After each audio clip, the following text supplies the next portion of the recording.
So we have to talk about what natural background radiation is before you get a handle on what that means. I'll just show you the distribution that was in this particular handout you guys got. There's lots of interesting information here about dose in here.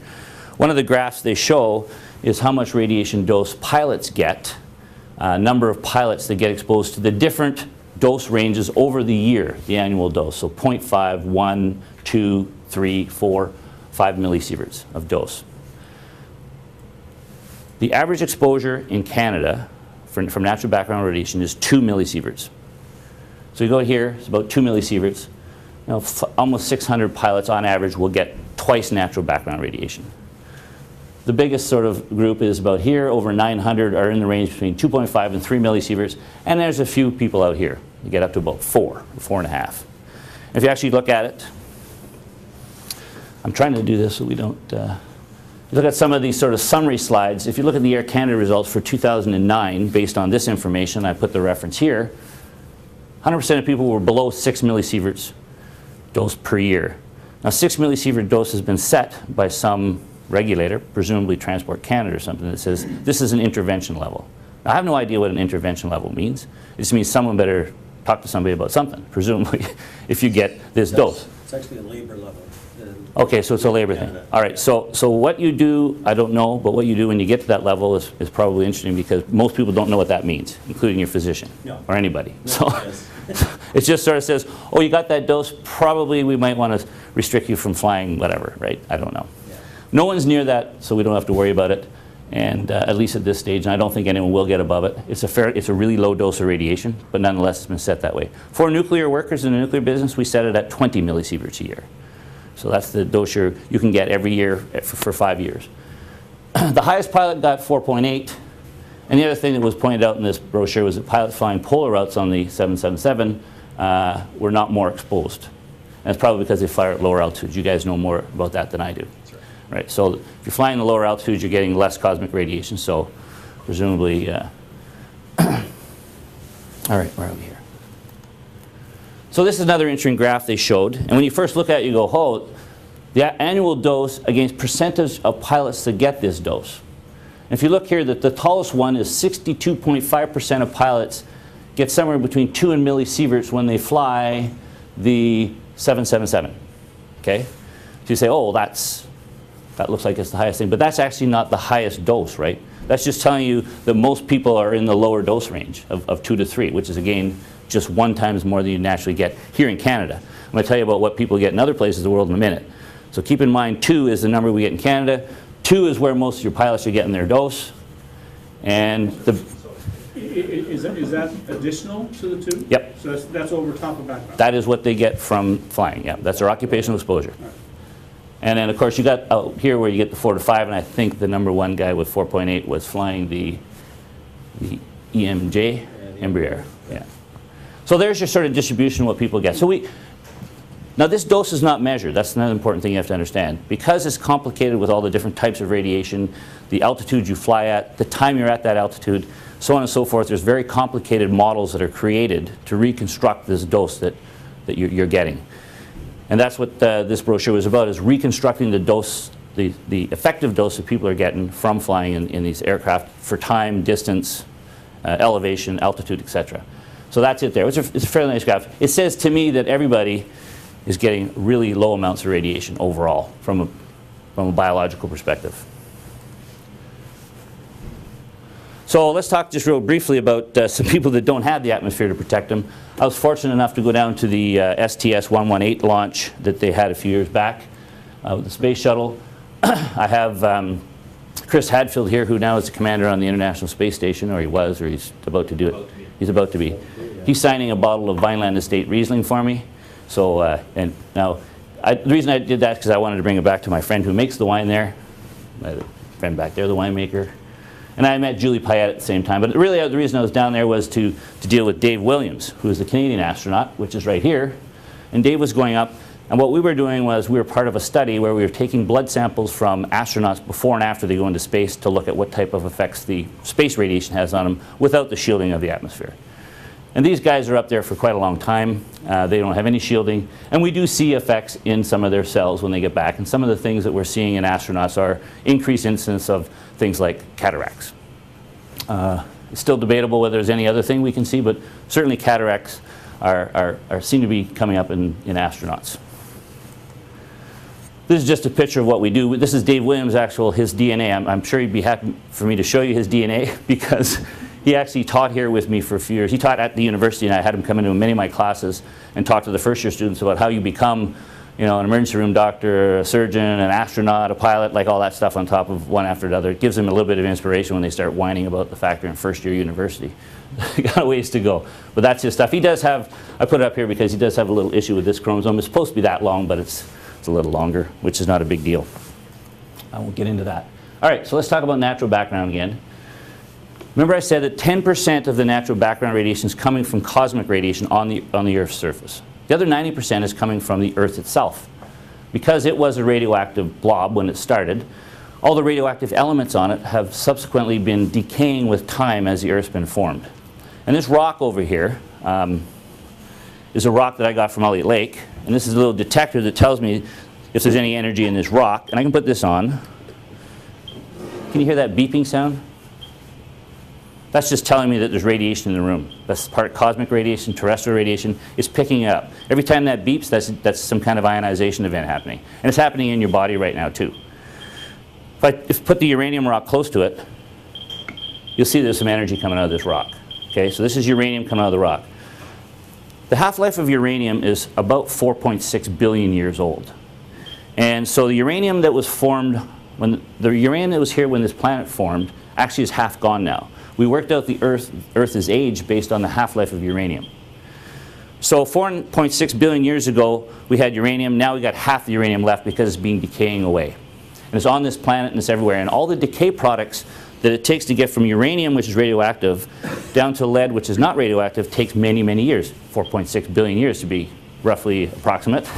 And, but the interesting about that is that because it takes so long for this rock that has uranium in it to dissipate its energy, it interacts with our living tissue very, very slowly. Very slowly. So it's low dose rate, low amount of energy over a long period of time, which is why it's not harmful to me right now, and I'm holding it. It's giving off radiation, but it's giving off at such a low rate that, you know, we can detect it with these sensitive detectors, but from a biological point of view, the dose rate is very, very low. I'll turn that off because I left it on once and someone was videotaping and it drove them nuts on the taping. So.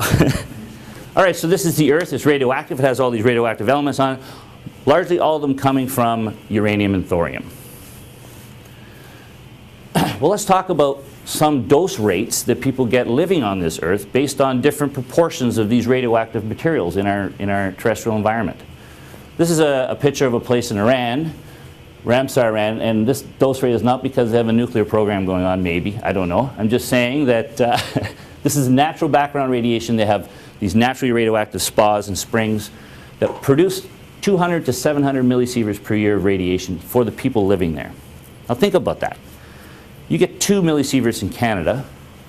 You might get another 2, 3, or 4 if you're an airline pilot. But if you're living here, you're going to get 2 to 700 millisieverts a year. So you would say to yourself, was there anything wrong with these people? Have we studied them? And yes, we have. We've studied them extensively. And there's no scientific evidence that says there's any abnormal effects from even this high dose rate on an annual basis of radiation to these people. The only thing about them is if we take blood samples from them and challenge their cells in the lab and test them for their radiation response, they tend to do better, sort of warding off the effects of radiation than our cells do.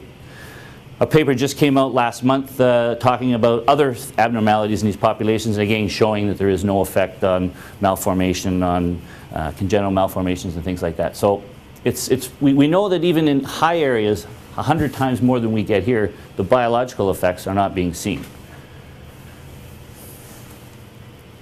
Here's just an example of different areas around the world that have, you know, there's a beach in Brazil up to 800 millisieverts a year, 700 in Iran, Southwest France 88. It goes down and down and down, even in Sweden, until we get down to sort of the world average, where we are, around 2.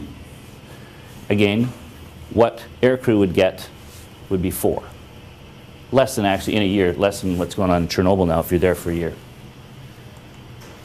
it was ironic to me and quite interesting that the exclusion zone they made for Fukushima when that accident happened, the zone that you had to get out of and you could not be living in, was set at 20 millisieverts per year. And when I show this to my students, they go, well, shouldn't they evacuate the beach in India? Shouldn't they evacuate, you know, this place in Brazil? It's way higher in terms of radiation. Why? But it's just what we do in terms of protecting people. It's called ALARA, as low as reasonably achievable. But there's always a caveat in there, as low as reasonably achievable, provided that it's not going to cause any social or medical harm. I mean, you can go low enough, but if you go too low and you're causing some impact on society, you shouldn't go that low. People always like to say, let's just keep it as low as reasonably achievable, but you need to actually think about what is the impact. Well, what was the impact of excluding workers, safety workers, emergency workers, and other people in an area that was devastated by a tsunami and may still have people in there? It had a big impact. And if you look at Chernobyl, the biggest impact of Chernobyl was the psychological effects of Chernobyl, evacuating people from that area, taking away from their homes and telling them they could never come back. So a lot of suicides, a lot of alcoholism, a lot of things went on because people were told that this is a bad thing. And it was at the time, but since then we've sort of realized that all the things we thought were going to happen from Chernobyl never actually did. So here's Canada again, 2 milligray per year. That should be millisievert, but I've got milligray there. Wrong slide. It's the same thing because we're talking about normalizing it. These are just different countries. And you can see most of these countries hover around 2 millisieverts a year, the dose you're getting on average for most pilots on a yearly basis. And then you've got some higher places that are up to 8. Spain, Sweden up to 6. So just to give you a relative perspective of the types of radiation that we're getting naturally from the Earth. And Doug, just to confirm, those are averages for the whole country. There are spots in the country Hot that are spots. quite a bit above that. Yep. Okay. Yep, there is. These are all average numbers. And you have to take these numbers with a grain of salt, right? There could be different things. All right. Let's talk about natural background radioactivity. Well, I told you that it all starts with uranium and it decays away and we get all these other products from it like radium and polonium. We also have other things like thorium. Potassium-40 is one that was formed when the Earth formed. It's still here. Very long half-life. It's still around. It's decaying away. It'll eventually all disappear with many, many years to go. But basically, it's still here today. Same with carbon-14. Has a long half-life. So we breathe it. We eat it. We ingest it. It gets into our body. We are radioactive people, organisms. And if you look at how much that radioactivity from these elements are in our body and ask how much radioactive decays are going on per day in our body just from the stuff we eat and breathe, you get these numbers. Every day, about 10,000 alpha particles go off in your body because of the uranium that you have, that you've eaten or breathed, and it's inside your body now. 30 million beta particles go off every day from the potassium-40 in your body. And about 50 million decays a day from carbon-14. We have millions and millions of radioactive events happening in your cells, in your body every day. And obviously we have evolved a way to deal with that.